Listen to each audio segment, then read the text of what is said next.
So we can confirm that Robert Seri, the Special Coordinator for the Middle East Peace Process and personal representative of the Secretary General to the PLO and the PA, has received 13 letters for accession to international conventions and treaties. Once we receive the letters at headquarters, we will be reviewing them to consider the appropriate next steps. You've asked about which treaties and conventions these were, and I'll list them as following, and I guess we'll try and print them out for you afterwards, but here's the full list. The 13 that we received are the Vienna Convention on Diplomatic Relations, the Vienna Convention on Consular Relations, the Convention on the Rights of the Child and the optional protocol to the Convention on the Rights of the Child on the involvement of children in armed conflict, the Convention on the Elimination of All Forms of Discrimination Against Women, the Convention on the Rights of Persons with Disabilities, the Vienna Convention on the Law of Treaties, the International Convention on the Elimination of All Forms of Racial Discrimination, the Convention Against Torture and Other Cruel, Inhuman, or Degrading Treatment or Punishment, the United Nations Convention Against Corruption, the Convention on the Prevention and Punishment of the Crime of Genocide, the International Convention on the Suppression and Punishment of the Crime of Apartheid, the International Covenant on Civil and Political Rights, and the International Covenant on Economic and Social and Cultural Rights.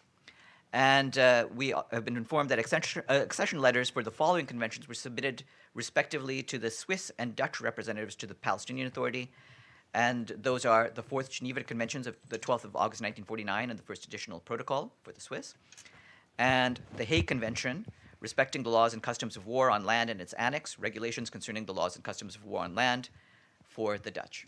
Could I ask just one? Yeah. I understand that you have to review the documents before you can, decide whether all of these things can be joined by the Observer State of Palestine. But I wanted to know, it's a pretty big move.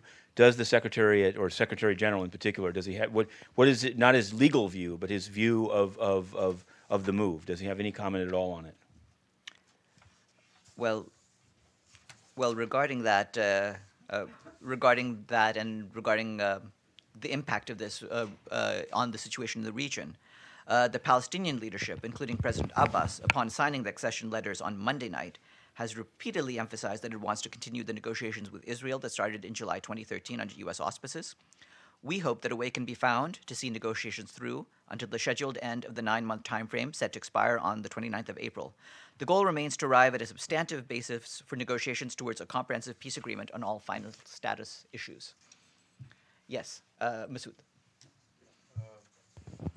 After Mahmoud Abbas, the Palestinian president, signed these accession letters, what can the United Nations do in order, since the United States is the major broker of peace in the region, what can the United Nations do in order to bring about some kind of resumption of negotiations or any breakthrough in these negotiations?